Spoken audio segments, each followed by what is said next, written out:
नमस्कार दोस्तों, मैं डॉक्टर आनंद अपने YouTube channel online sociology by doctor Anand में एक बार फिर से आपका स्वागत है।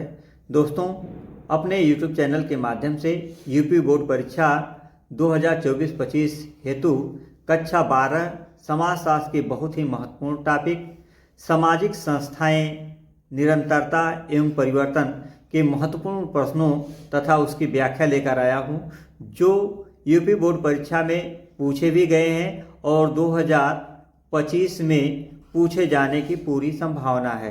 तो आइए देखते हैं आज का पहला सवाल। पहला सवाल है, जाति के लिए अंग्रेजी शब्द कास्टा की उत्पत्ति किस प्रमुख भाषा से हुई है? तो यह यूपी बोर्ड परीक्षा 2022 में यह प्रश्न पूछा गया है कि जाति के लिए कास्टा शब्द की उत्पत्ति किस भाषा से हुई है। तो इसका जो सही ऑप्शन है वह है सी, पुर्तगाली भाषा। पुर्तगाली भाषा से बना है, जबकि जाति शब्द अंग्रेजी भाषा के कास्ट है, जो इसकी उत्पत्ति जो है कि कास्टा से हुई है। कास्टा से हुई है। कास्टा जो है कौन सी भाषा है? पुर्तगाली भाषा है। पुर्तगाली भाषा है। इस शब्द का सर्वप्रथम प्रयोग कास्टा शब्द का सर्वप्रथम प्रयोग 1665 ईस्वी में ग्रेसिया डी ओरेटो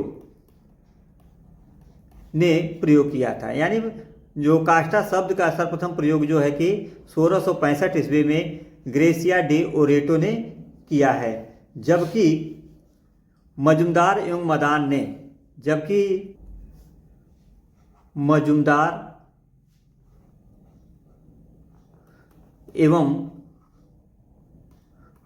ने कहा है कि जाति एक बंद वर्ग है।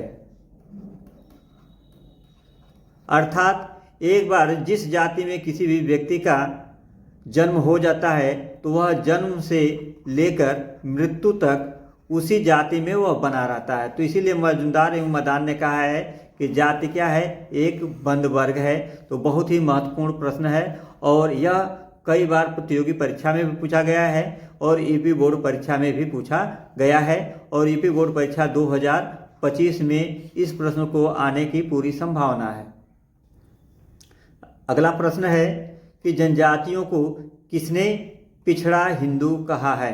तो यह यूपी बोर्ड परीक्षा 2022 और 23 में यह प्रश्न पूछा गया है कि जाति को किसने पिछड़ा वर्ग कहा है। तो इसका जो सही आंसर है वह है D, GS Ghurye. GS Ghurye ने ही जनजातियों को पिछड़ा हिंदू कहा है, जबकि भारतीय समाजशास्त्र का जनक जो है कि घुरिये को माना जाता है। तो यह प्रश्न बच्चों याद कर लीजिएगा कि अगर पूछे कि भारतीय समाजशास्त्र का जनक किसे माना जाता है तो वह घुरिये हैं, जबकि समाजशास्त्र का जनक जो है कि अगस्त काम्टे को कहा जाता है, जो कई बार यूपी बोर्ड परीक्षा में यह पूछा भी गया है कि समाजशास्त्र का जनक किसे कहा जाता है, तो अगस्त काम्टे को कहा जाता है। जबकि प्रश्न अगर यूपी बोर्ड परीक्षा में अगर पूछे कि भारतीय समाजशास्त्र का जनक किसे कहा जाता है तो यह जीएस घुरिये को कहा जाता है। अगला प्रश्न है कि भारत में दहेज प्रथा के लिए सर्वप्रथम कानून कब पास हुआ? तो यह बहुत ही महत्वपूर्ण प्रश्न है। यूपी बोर्ड परीक्षा 2022 में भी पूछा गया है, यूपी बोर्ड परीक्षा 2020 में एवं 2023 बीएम जो सेट था उसमें भी यह प्रश्न पूछा गया है कि भारत में दहेज प्रथा के लिए सर्वप्रथम कानून कब बना था। तो ये बहुत ही महत्वपूर्ण प्रश्न है और 2025 में भी आने की पूरी संभावना है। तो इसका जो सही आंसर है वह है बी, 1961 में। 1961 में पहली बार दहेज निरोधक अधिनियम बना। यह कब बना, कब लागू हुआ? तो दहेज निरोधक जो अधिनियम है वह 1 जुलाई 1 जुलाई 1961 को बना। अब इसमें जो है कि दहेज लेने या देने वाले को, दहेज लेने या देने वाले को कम से कम 5 वर्ष का सज़ा मुकर्रर की गई है, जबकि इसके अतिरिक्त वह 15,000 रुपये का अतिरिक्त जुर्माना भी लगाया गया है। यह सज़ा दोनों में से कोई एक भी हो सकती है या दोनों साथ हो सकती है।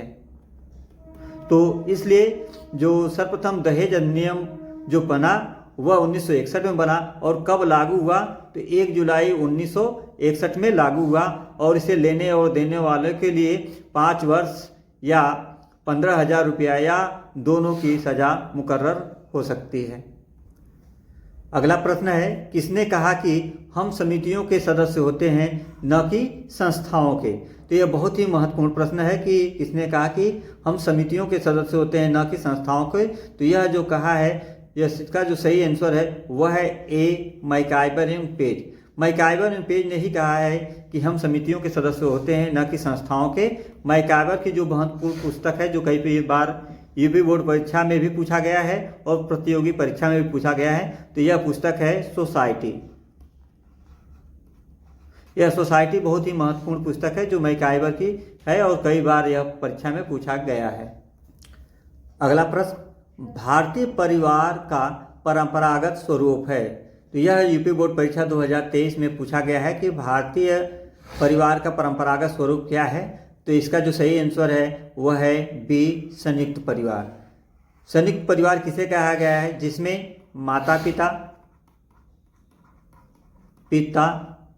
उनके बच्चे तथा अन्य लोग भी शामिल हो जाते हैं। यानी संयुक्त परिवार में जिसमें माता पिता और इनके बच्चे, चाहे वह विवाहित हों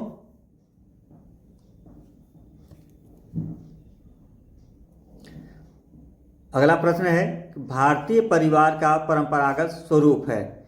तो भारतीय परिवार का जो परंपरागत स्वरूप है वह कौन सा है? बी, संयुक्त परिवार। संयुक्त परिवार, यह प्रश्न जो है कि यूपी बोर्ड परीक्षा 2023 में पूछा गया है कि भारतीय परिवार का परंपरागत स्वरूप क्या है, तो यह है संयुक्त परिवार। परिवार जो है कि किसे कहा गया है, तो परिवार मालिनोव्स्की ने कहा है, मालिनोव्स्की ने कहा है कि परिवार एक ऐसा समूह है, परिवार एक ऐसा समूह है जिसे मनुष्य पशु अवस्था से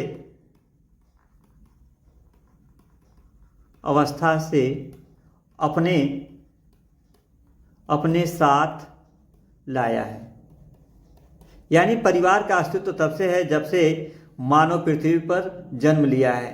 तो भारतीय परिवार का परंपरागत स्वरूप क्या है? संयुक्त परिवार है। यह 3 प्रकार का होता है। परिवार जो है 3 प्रकार का होता है। पहला एकाकी परिवार, दूसरा संयुक्त परिवार और तीसरा है विस्तृत परिवार। तो आइए देखते हैं अगला सवाल। 6वां, caste in modern India. Caste in modern India पुस्तक के लेखक कौन है? तो यह यूपी बोर्ड परीक्षा 2022 में यह प्रश्न पूछा गया है कि कास्ट इन मॉडर्न इंडिया पुस्तक किसका है। तो इसका जो सही आंसर है वह है बी, श्रीनिवास। एम.एन. श्रीनिवास की यह पुस्तक है कास्ट इन मॉडर्न इंडिया, जो यूपी बोर्ड परीक्षा 2022 में पूछा गया है। अगला प्रश्न है, परिवार वे कारखाने हैं जहां मानव व्यक्तियों का उत्पादन होता है, यह किसकी युक्ति है? तो यह यूपी बोर्ड परीक्षा 2022 में पूछा गया है।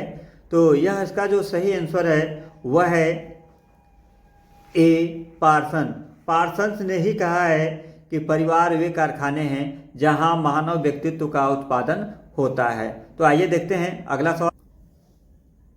8वां, किस समाजशास्त्री ने द्वितीयक संस्थाओं को प्राथमिक संस्थाओं के लिए सुरक्षा वाल्व माना है?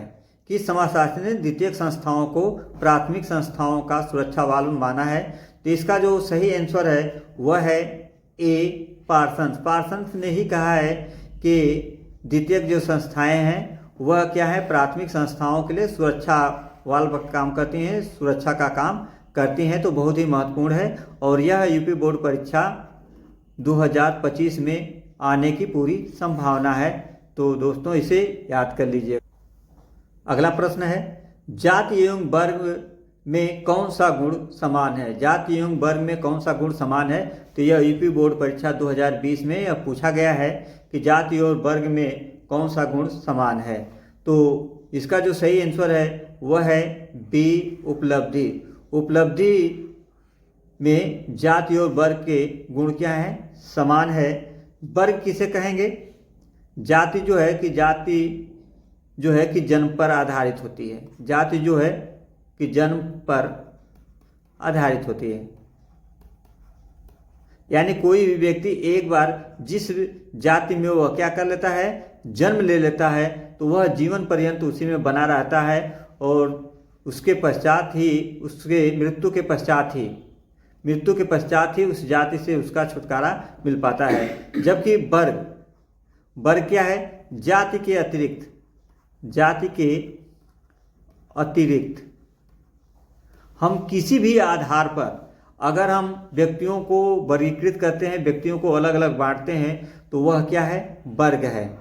वर्ग किसे कहेंगे? यानी जाति के अतिरिक्त हम किसी भी निश्चित आधार पर लोगों को अलग अलग समूहों में बांटते हैं, तो उसी को हम वर्ग कहते हैं। तो आइए देखते हैं अगला सवाल। अगला सवाल है कि वह परिवार कौन सा है जिसमें पति पत्नी अपने अविवाहित बच्चों के साथ रहते हैं? तो इसमें ऑप्शन का आपका चुनाव करना है कि पति पत्नी और उनके अविवाहित बच्चों के साथ रहते हैं, तो वह कौन सा परिवार होगा? तो इसका जो सही आंसर होगा वह है ए एकाकी परिवार। एकाकी परिवार में ही पति प्लस पत्नी एवं उनके अविवाहित जो बच्चे होते हैं, इन तीनों से मिलकर ही क्या होता है, एकाकी परिवार का निर्माण होता है। तो जब भी पूछा जाए कि पति पत्नी और उनके अविवाहित बच्चे जिस समूह में, जिस ग्रुप में रहते हैं, उसे एकाकी परिवार कहा जाता है। जबकि इसी पति पत्नी और इनके बच्चों में से किसी भी एक का भी अगर वह विवाह हो जाए और अपने माता पिता के अगर साथ रहने लगे, तो उसे संयुक्त परिवार कहेंगे। जबकि विस्तृत परिवार में अनेक पीढ़ियों के साथ साथ जब उसमें प्रत्यक्ष या अप्रत्यक्ष